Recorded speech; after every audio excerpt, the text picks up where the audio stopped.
David Ridpath, my friend from Ohio University, joins us, professor of business. He joins us on the Adam Gold Show. First of all, congratulations to your Blue Jackets on Adam Fantilli. I don't want to play you guys now starting this year. We don't open with you this year, so we don't have to see you on opening night. Well, we're very excited here. I mean, I think like any team, we wanted Connor Bedard, and I'll save my fix the lottery cynicism for later. But Yeah. getting Adam Fantilli was a major coup for the Blue Jackets, and of course, I think the wild card here is can Mike Babcock, coming out of semi-retirement and with the success he's had, but also the issues that he's had as a head coach, can he come to Columbus and take a pretty young group and some pretty exciting players and put us back in the playoff hunt? He wins. It remains to be seen. Yeah, Mike Babcock just wins. All right, let's get to the issue that the whole reason I talk. Although, you know what, you and I could talk. We could talk Metropolitan Division hockey. Either now or another time. So Charlie Baker was brought on to be the head of the NCAA because with all those political ties, it would be just a piece of cake to get congressional assistance in reining in NIL. Why hasn't somebody told the NCAA that this was, I'm not even going to call it a monster because that makes it sound bad. This was something that was never going to be reined in, and they simply need to learn how to live with it. Yeah, I think you're right, Adam, and what you said before on your lead-in about the NCAA refusing to adjust. It's only adjusted with the transfer freedom, the stipend, and certainly now NILs because it was forced to do that. None of these things would have happened because of progressive leadership. And my hope was with Charlie Baker that somebody from the outside could be a real disruptor and come in and say, let's look at this realistically and understand that maybe the North Carolinas, Dukes, and NC States of the world, those athletes do need to be paid. They need to have employee status, and we need to negotiate with them directly as a bargaining unit and come up with agreements on these things. Then we're immune from antitrust protection instead of this Hail Mary to Congress, which I can tell you I've spent a lot of time on the Hill with the Drake Group, and the appetite is not Tommy Tuberville's appetite. Okay. There is not an appetite there to try to go back to something that I think, as you alluded to, Adam, we're not going to return to. College athletics has changed, I think, for the better. And I do think we're going to an inevitable conclusion here that at least some of the athletes, and maybe the Ohio University athletes won't fit in that category, and that's okay. But some of the athletes will be designated to be employees. They will be in a union. They will collectively bargain. And then you can actually talk about reasonable restrictions to the transfer portal. I truly believe that athletes as a collective body might actually agree to a one-time transfer exception. But it can't be dictated anymore. Go ahead, Adam. I'm sorry. No, what's funny is that the NCAA just presented this student-athlete representative with being against employee status, when in reading it, it seemed like it was written by the NCAA. As it turns out, that person wasn't even an active student athlete. It was somebody used to be a student athlete. There's so much deception going on. David Ridpath is professor of sports business at Ohio University, past president of the Drake Group. The other thing is that the NCAA sent out a memo to all its member institutions. I found when I read this, I was on vacation, and I couldn't laugh on the radio because I wasn't on the radio, and I would have laughed for 20 minutes. So they sent out a memo to all their member schools saying that ignore state laws and just pay attention to our rules. Did they really think that would scare schools to comply?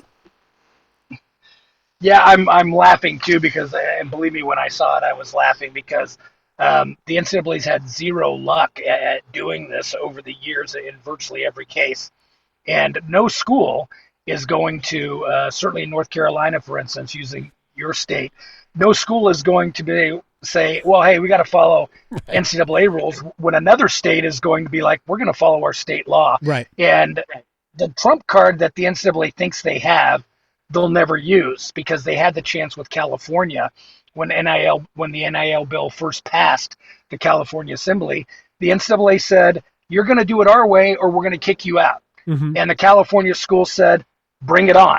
Right. I would love the NCAA to say, oh, by the way, ACC, we're kicking out Duke, North Carolina, Wake Forest, and North Carolina State because those schools are not following our bylaws. Then honestly, in some ways, I want that to happen, Adam, because then it would lead to a breakup. Because believe me, Virginia and everybody else, they're not going that way. they're gonna be like, we're gonna stay with those schools, and then the NCAA, as we know it, would cease to exist. So they really don't have any legal authority to do this, and we're only looking at more litigation. But candidly, we're not seeing that progressive leadership we need to actually evolve college athletics. Because at the end of the day, you know this, Adam, it doesn't matter what happens. We're still watching Duke play North Carolina in basketball, right. And that's the way we need to look at it. Dr. David Ridpath is joining us here on the Adam Gold Show. All right, so because there is no progressive leadership at the NCAA level, and they continue to look back as opposed to looking forward, it really is the people, the presidents, the athletic directors that are still pushing the old way and some hybrid look at how it used to be. Is there a movement? Do you sense any movement that this is not working and it's never going to work from the grassroots part of college sports, or are we still just being ruled and governed by people who think the old way is the best way? Well, I don't think it will work, but yes, there are a lot of people that think that and truly believe a lot of the kind of those public talking points, which were successful for many, many years. But now, and I'm not saying that athletes are smarter today, so to speak, than they were before, but now they have more access to information and they have access to each other and they can talk to each other. Somebody in California can talk to somebody in North Carolina, not like when we were younger, Adam, not to date ourselves, but when athletes were recruited, they may not have even known each other. Right. Now they can easily band together. There's organizations out there that are supporting them to help them collectively organize. They also realize the power. We saw it at Grambling. We saw it at Missouri that, they could just up and say, you know what, we're not going to play. Yep. And so the old way of doing things is not going to work anymore. And my wish is that the NCAA and others would listen to outside people like the Drake Group, like Ramogi Huma and the National College Players Association. And I think you can come up maybe not even with a new model, but new models. I think that you are going to have some athletes that are getting paid, and you might have the Ohio Universities of the world more of a participatory club sports model. There's many ways to go, but we are never, ever going to go back, and anybody who's longing for that, it's a fool's errand. All right, final thing for Dr. David Ridpath, and I appreciate your time as always, sir. I'm very thankful that you're willing to do this. Even from your car, by the way. So thank you very much for doing this. Hope you're not like at a traffic light, just waiting to turn right. EA Sports, the beginning of all of this, when Ed O'Bannon realized that he was not getting compensated for being in a historical video game, EA Sports has a college football game ready to go. And they, with some circumventing, basically are offering players $500 one-time fee, no royalties, to have their NIL, their name, image, and likeness depicted in this video game. Do we know what, on average, not the special players, not the quarterback of Ohio State or Alabama or something like that, do we know what the average college football player's worth is to this game? I don't think we know until we test the market, and that's why I don't think that the $500 is a fair amount. It could be for some, but I do think for others, you have to make the market, let the market dictate that. And I do think that athletes should boycott at first to be able to get their real value. I mean, basically, it would be pretty simple. A flat rate and then a percentage of the sales of the game, no? I think that's definitely a way to do it. Absolutely. David Ridpath, the number one Columbus Blue Jacket fan in my Rolodex. I appreciate your time, sir. At Dr. Ridpath on Twitter. And soon you got to get on Threads now. Yeah, I got to check that out. I just heard about this morning.